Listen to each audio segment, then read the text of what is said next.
from Somerville. Greetings from Somerville. Hello, everybody, and thank you so much for tuning in and listening. And actually, on that note, I just wanted to say a quick thank you to everyone. As you guys know, or some of you may know, if you've been listening from the beginning, I just started this thing on a whim for fun at the beginning of 2018, and I just wanted, I travel a bunch, and I meet all sorts of interesting people in and out of the business of entertainment, and I thought it would be fun to chat with them, interview them, hopefully give you guys a few laughs while you're driving to work or just relaxing or working out, whatever it is you do while you're listening to a podcast. So the response has been really, really encouraging, and I wanted to say thank you all for your kind comments, and you guys are following on iTunes and rating it 5 stars and giving glowing reviews, which I really appreciate. I'm getting more downloads per episode. Each episode is getting more downloads than the last, which I'm told is a very good sign and a good thing. And I'm having a great time making them. So I'm really enjoying that you guys are having fun listening and continuing to do so. I'm going to keep making them until you all give up and decide you don't want to hear from me anymore. But in the meantime, if you have any questions, anything you want to hear, any suggestions, you can send an email to greetingsfromsomerville@gmail.com. I made it myself. Opened up a whole email. greetingsfromsomerville@gmail.com. Please do keep subscribing on iTunes. Tell a friend. Give a great review if you don't mind. It really does help me. And it's, as I said, this is fun for me, and it sounds like it's fun for you guys. So let's keep doing it. Let's get to today's episode. Here we go, ladies and gentlemen. Please welcome to the Quote Studio, my crony, voiceover artist. I'm going to call you crony because then there's alliteration. Crony, Clay Christopher. Voiceover artist, Clay Christopher. Woo! Welcome, Martin everybody. Somerville. Thank you so much. Thank you so much for having me on your show, Martin Somerville. Fair enough. Clay was privy to a show the other evening where I was falsely introduced on stage as Martin Somerville, which is, by the way, not the worst I've gotten. I've gotten Matt Somersault. I've been called a lot of things brought on stage. So Martin Somerville was at least close. And yeah, that was interesting. We bring you in, well, the first thing I think the listeners probably will pick up on before we even talk is your voice. The first thing I noticed when I met you was your voice. You have this wonderful voice. Thank you. Yes, thank you, if I may say. It's the first thing that pops out. So it was no surprise when I came to learn that you are indeed a voiceover artist. That is correct. I'm a suffering voiceover artist. Suffering voiceover artist. Well, anything artist, anything that ends with artist is probably a struggling / suffering. And, I think I take it as a rite of passage to be suffering in any capacity as an artist. That is, now at what point, though, I have a friend, Josh Comers, he's a comedian and he writes for Conan O'Brien, and he did this great joke once. He said, at what point are you no longer paying your dues but just failing? Every comedian in the back of the room cringed when he said that. Like, okay, how many years? I'm cringing a little bit. I mean, that hits right at home.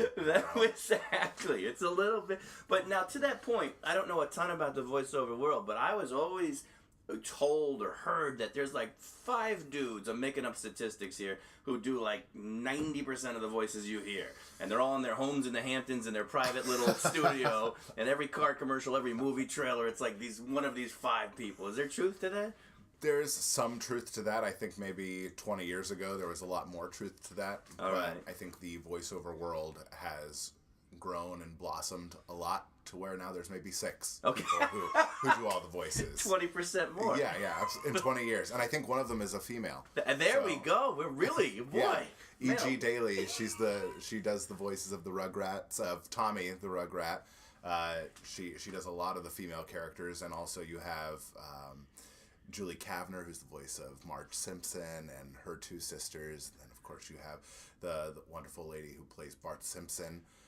And she makes a ton of money. She's doing okay, right? Yeah, she's doing all right. They're only in year 25 or something of that show. I think it's 27. I think it's a year younger than I am. The Simpsons, and they're signed on for another 4 contracts. They really? Making $20 million a season. Good Lord. A season. $20 million a season. And Dan Castellaneta, who's the voice of Homer Simpson, he started out in Second City.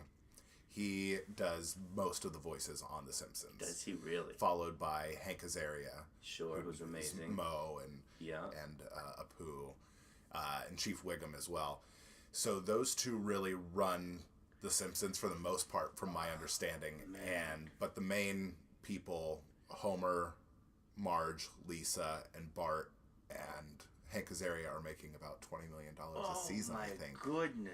Wow. So there's some money in it. I think they've paid their dues. Yes, their dues are paid. Now, that's interesting. That's obviously an animation show. Are there more jobs now that technology has evolved and animation is easier? There's many more shows that are animated now than used to be probably 30 years ago. Yeah. Does that mean there's a lot more jobs for voiceover?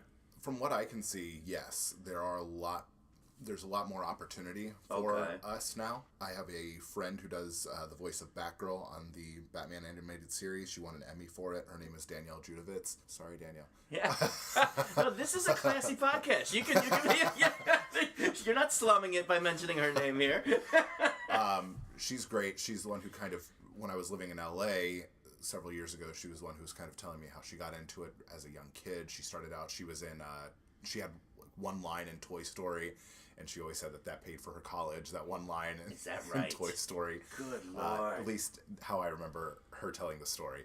So, I mean, just the money that's available in those high-paying Disney or Pixar, Nickelodeon, Cartoon Network, Fox, all of those big-time animated shows or movies, there's a lot of money to be had.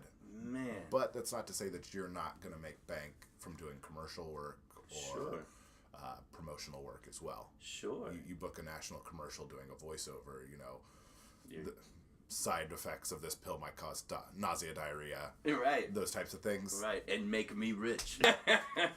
I'll enjoy my Tesla. Yeah, that's, well, the few that I've done little things here and there, a commercial thing here, and I know that the residual checks that I get, which is a very, very low level bottom of the barrel, I mean, they're nice to get, so I can't imagine when you're playing at that level and doing I mean, we all can't be as lucky as Flo on progressive commercials. Man, She's an official employee now, I think. Is she really? Yeah. Well, she on the softball team over there at Progressive. She's the lead pitcher. She's just hanging by the water cooler. That's not a bad gig. It's funny because when you come up as a comedian, and then I had people we were auditioning for commercials and whatnot, and I had a friend who got some sort of offer, and it was, I don't know, TGI Fridays or something, but the audition was to become like their guy, kind of like a Flo, to be the face of TGI's. You were going to be on the little table, the table things that are in the restaurant. TGI Fridays. Yeah, like Mr. TGI Fridays. And I remember he was resistant. He's I don't want to, all of a sudden that's it. Everyone knows you as that guy. And everyone's like, yeah, but the flip side, I mean, what other offers are you fielding right now? Right. You could do worse than, like you say, Flo is clearly a millionaire by now.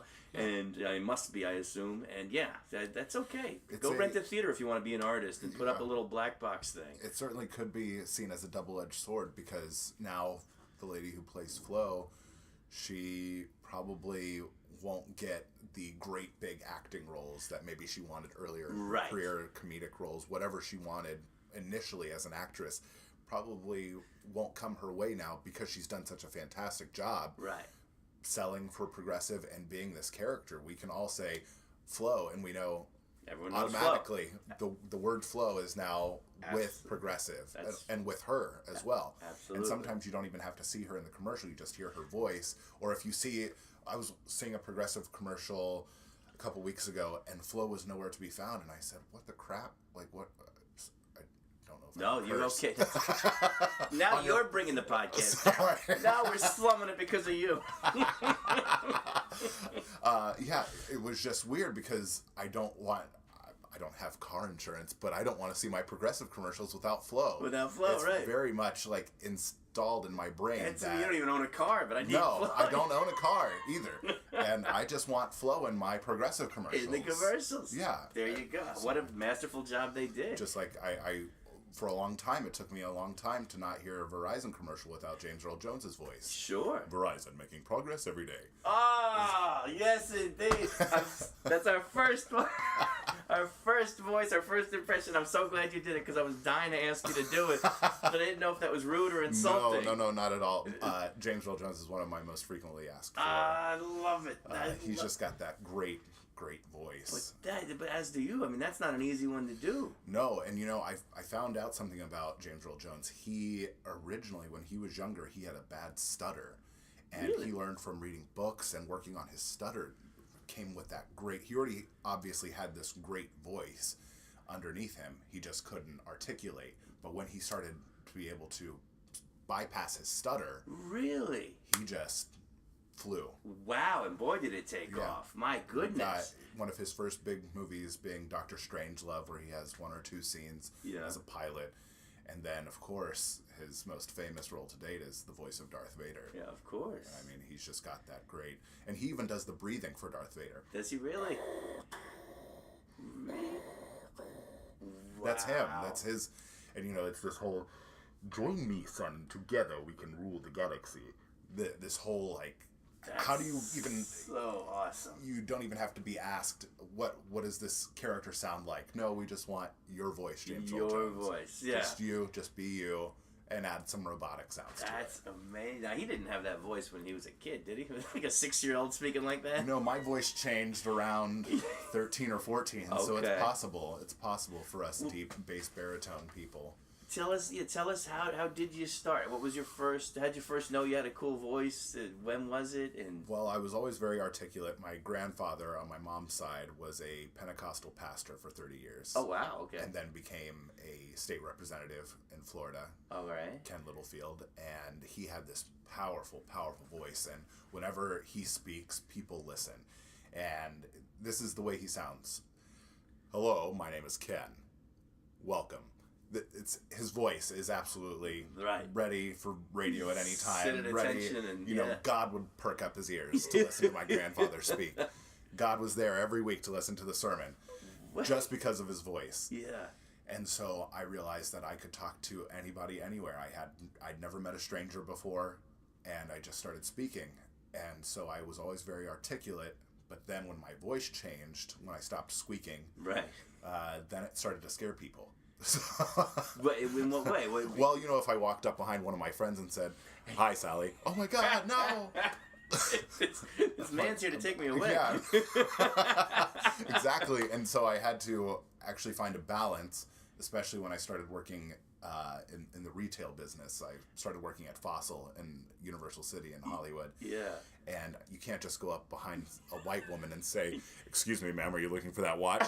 She's going to scream and flip out, and I'm going to lose my job. So I had to work to find a balance of where is acceptable in normal society for me to speak. And then whenever I'm doing voiceover, I can use my normal... The full range of everything. So are you not speaking on a day-to-day basis in your normal voice? Actually, I speak a little bit higher than that. I speak up here. I speak up here normally, and you might be able to attest to that. Wow. But when I'm presenting or speaking, I take it down to my lower, where I live. Yeah. Really. So is that when, so your teen years then, once your voice changing, is that when you started to discover and play around with voices? Yes. Okay. Yes. And then I was, I found musical theater. In my life, but that had been since I was a kid. Do you sing as well? I do. Okay. My degree is in musical theater from the American Musical and Dramatic Academy in LA. Very interesting. Now, is that a normal thing if someone can do voices? Is it a logical step that they also can sing, or it's not necessarily? I know a lot of voiceover people who cannot sing. Who cannot sing, okay. But they take voice lessons for warm-ups and warm-downs because it's always very good to warm up your voice and take care of your instrument no matter what. Right, that makes sense. It's absolutely still a process. It's still a craft, and I think that singing does go into every voiceover artist's repertoire at some point. Even if they can't sing, one of their characters is going to sing at some point. Right, need to be able to do something. You have to be able to be musical. Is there training for voice? Is it voiceovers? Is there proper training that you can go through? There is now. Yeah. And I'm sure that with more training, there's going to be a lot more competition, which is great. I think competition is great because it really it forces everyone to be the best. Gotta be better, sure. Absolutely. Yeah. So I know for me, it's forced me to up my game. And as somebody who has recently, in the past few years, realized that I could make a living off just my voice. Right.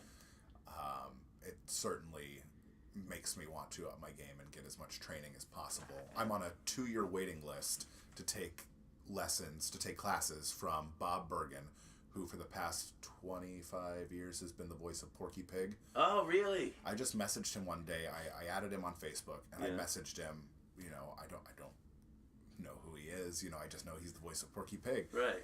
And so I get the cojones to message him, and he was very kind, and he said, well, I'll put your name on a 2-year waiting list. Wow. But that's a great thing. No matter where you are in the business, you always want to learn, grow, keep training. I think that's admirable. What is your... First of all, I've called it an impression, and is that the right word? I don't want to be insulting. When you're doing James Earl Jones, is that an impression? Yeah, absolutely. Okay. Absolutely. It's certainly my take on how James Earl Jones sounds. Okay. I like my impressions or impersonations to sound as much as possible like the person. Well, that's usually how they work, right? Well, sometimes you have shows like South Park or Family Guy that don't really care, just as long as they get it close enough to where they understand. That's interesting. So an animated James Earl Jones doesn't have to be right on. Right, or like an animated Morgan Freeman. As long as they put the cartoon of the person and the voice sounds close enough. If you see a black animation, sorry, not a black animation, he's already black. Hello, of Morgan Freeman, you're going to just hear it automatically. So if you see Morgan Freeman in Family Guy, and you hear, and then one day the dinosaurs left the planet, that's going to be close enough for the people to, to get it. What is the... What was again? The whole time I'm prepping for this today, I was like, all I want to do is make them do voices, but I think that's rude. Come on, dance for me. What are your favorite impressions or impersonations? And then do you do original voices? Okay, 2-part questions. Wow. Yeah, sorry, I didn't mean to overwhelm you. Catch me if I go off on a tangent. No. My first voice that my family really liked. I should preface this with, again, my grandparents on my mother's side are very Christian, Republican, conservative people. But for whatever reason, my grandmother gets so tickled when I do my Sean Connery impersonation, only because of the situation I use it in. One time, one of my brothers or somebody was sitting in a chair that I was just sitting in, and I came into the room and I said, "Excuse me, are you shitting in that chair? I was just shitting in that chair just a moment ago." My grandmother lost it. Lost it. Not because of the Sean Connery voice, but because she could laugh at me saying shitting. And it was okay. It was appropriate. Because it was within the context. It was of Sean Connery. Sean Connery was saying sitting, but in his accent, he's saying shitting. The name's Bond, James Bond. Are you shitting in that chair, Mother Pan? That's perfect. And I bet you do get away with stuff. Oh, absolutely. I can say just about anything. And I love being able to make whoever I can impersonate say things. Exactly. Whatever I want them to say. Just say something outlandish. I love it. I love that. Right. And that really kind of solidified it, like, okay, I'm going to start listening to people, and I'm going to see what voices I can do or how I can scientifically make this work in my brain. Right. Gollum from Lord of the Rings was a huge one for me. Yeah. You've seen Lord of the Rings. Sure. So Andy Serkis, who is fantastic, should win every award out there for his performance as Smeagol Gollum. Not only because he was the voice, but he enhanced the voiceover world by also motion capturing his performance. So he is also the movements of Gollum as well. Oh, really? Okay. So everything that Gollum does, Andy Serkis is actively doing. They put a suit on him, and they use computer animation to put Gollum around him and animate him. Okay. He also did the same thing for the King Kong movie, and most recently as Lord Snoke in the last 2 Star Wars films. Okay.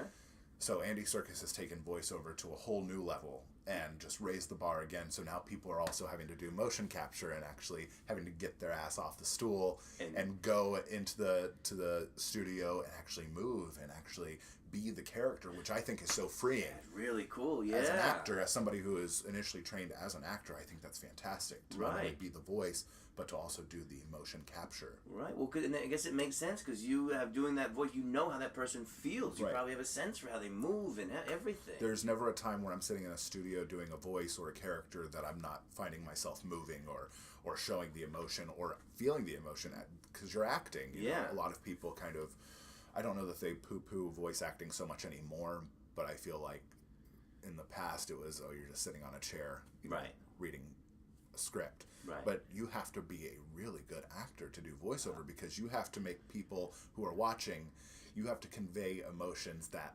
live actors can just show. Use exactly. You have to make an animated fictional character give the same emotion. Absolutely. Disney and Pixar, great at this type of stuff. The actors that they get to do that kind of stuff are fantastic because when you can get a big blue monster played by John Goodman and a little green monster played by Billy Crystal to give people real emotions, you've run into something that's incredible. Nailed it, yeah.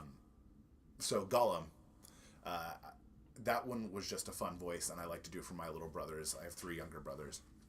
And I mean, Gollum, he talks way down here like this. Stupid fat hobbit says, Gollum, Gollum. But Smeagol, he talks a little bit up here, because he's nicer, and he used to be a hobbit, and he's not taken over by the ring. And, you know, going back and forth between, it reminded me of Mel Blanc, who's the voice of all the Looney Tunes. Okay. Because Mel Blanc, as any voiceover actor will tell you, is the voiceover king, the godfather. And everybody talks about one particular episode, Rabbit Season, Duck Season, when I remember that episode. When Bugs Bunny does an impersonation of Daffy Duck, and Daffy Duck does an impersonation of Bugs Bunny. Yeah, okay. But it's not Mel Blanc doing his Bugs Bunny voice for Daffy Duck or his Daffy Duck for Bugs Bunny. He's doing Bugs Bunny doing an impression oh my of Daffy goodness. Duck. It's the genius of it. Yeah. And so you have people like Andy Serkis who can go back and forth between Gollum and Smeagol, Gollum, Smeagol. And it's just incredible. And then when I'm playing around with voices like that, you find that there are other characters in there too. So if you go from Smeagol to a little bit higher, you get Stitch. Stitch from Disney's Lilo and Stitch. Oh my. And then if you go even higher, you get, Hi, I'm Elmo from Sesame Street. It's so nice to meet you. and, you know, if ever I'm teaching young actors and they want to ask me about voiceover, I say, you know, there's so much to find and so much to find in your voice that you probably never even knew. Yeah. And so you start to hear things. I'm very audible. So when I'm doing Gollum, I'm like, oh, there's Smeagol. Oh, wait, that sounds like Stitch. And then, oh, wait, no, that's just an octave lower than Elmo. Wow. So is that really cool. how it works? Your instrument is your voice, and you continue to play with it? I mean, is that how you discover things? Absolutely. There are some voices that I haven't taken enough time to really sit down and get right, but I think I could get almost any impersonation if I wanted to. If I had the time to. Frank Caliendo is tops for me. Like, he's amazing at what he does. And he does it so freaking well. But it certainly is a time-consuming process if you want to impersonate someone and do it justice, not just like the fake things on like Family Guy. Family Guy, they made a cutaway to Alan Rickman leaving himself a voicemail about pork chops or something. Right. And it's not a great Alan Rickman, but you can tell that they're making fun of him. It's this really harsh, like, Hello, it's me, Alan Rickman, calling Alan Rickman. But when I do Alan Rickman, which is my second most requested voice on my resume, it's very much me sitting down for hours watching not just his movies, but also his interviews where he's himself. Okay. And so really you get something that's a little more Alan. I mean, you really get the person, Alan Rickman, from what I do, which kind of sounds like Gollum. Yeah. It does a little. I mean, Alan Rickman really was, his voice was just Gollum. And that's who he was. This is the way he spoke. Yeah, that is similar too. And absolutely. Yeah. And I mean, who doesn't love him in Die Hard? No, of course. Mr. Takagi will not be joining us for the rest of his life. I love it. I love it.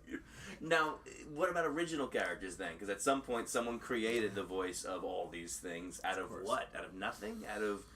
Well, most recently, I've been on a YouTube animated series called Plume. It's a sci-fi adventure, mythical people and magic people, things like that, different universes. And I played a bounty hunter named Hunter. Okay, fair enough. This was based off of a original graphic novel that was online. Okay. And my friend Lindsay Zana, who I had done something with just one night, like 4 or 5 years ago in LA, she remembered my voice and she contacted me and she's like, hey, I've got this thing that I'm working on. I'm trying to make video content and make episodes, live episodes, live animated episodes of this graphic novel I like. So I sent her an audition, and that was it.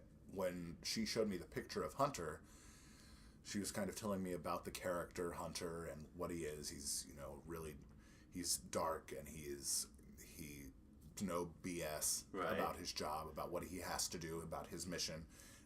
And looking at him, he kind of resembles me if I had a beard. And for a while, he was my profile picture on Facebook. Because I didn't want... I don't know, I was going through a drunken phase or something.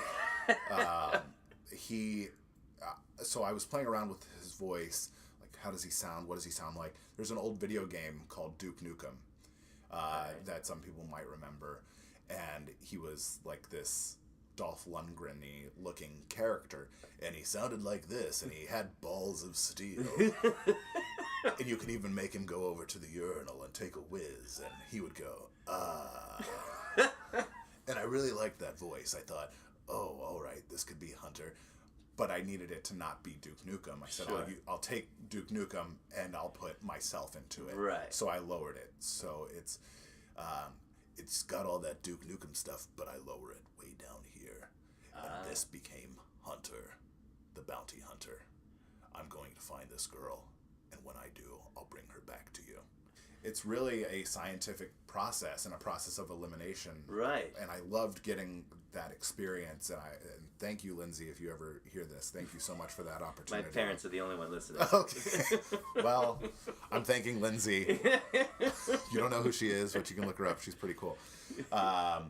So, I mean, that was really a cool experience for me to be able to create a voice off of a character that had been created well before I even knew what it was or understood what it was. Right. Very cool. And we started this by talking about, right now we're sitting in a hotel room recording this. We started by talking about these remote recording studios. Your friend from LA called. Were you even physically there for the record, or were you? I have not been.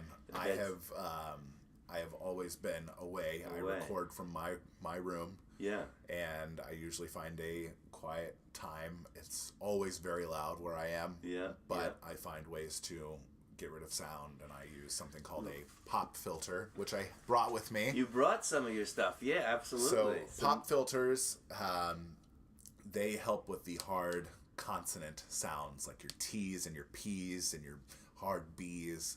Anything that'll over pop. So if you have something like pop, pop, pop, but if you put a pop filter in front of it, it kind of eliminates the popping noise. Wow, okay. It stops the hard.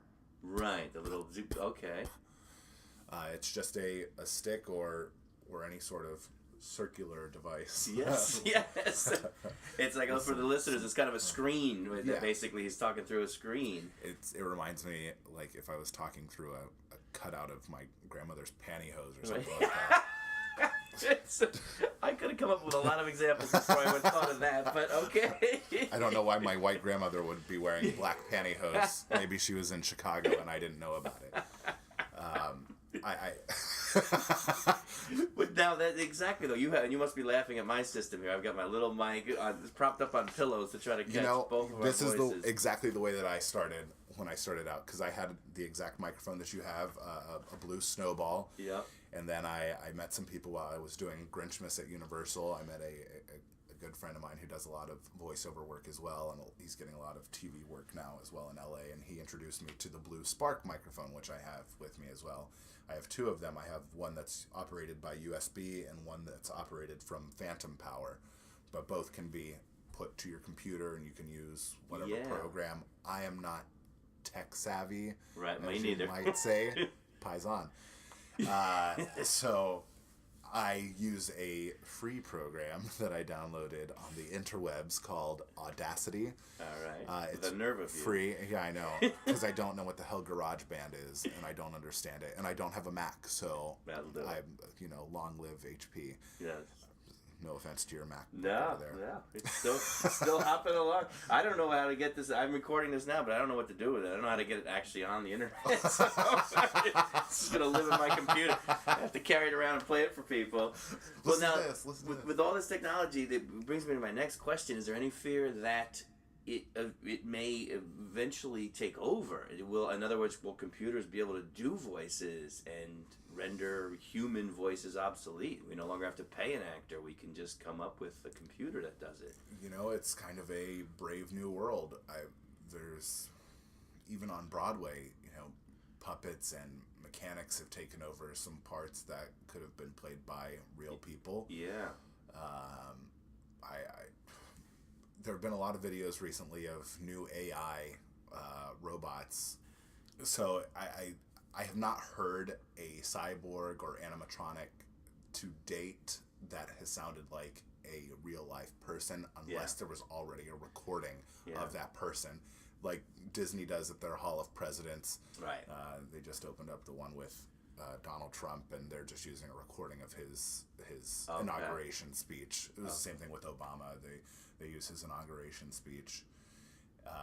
So it's not really like a robot doing the voice. And no matter how accurate it is, you never have that emotion. I mean, the one thing you're missing is emotion, and that's the one thing people can always bring. Right, exactly. Yeah.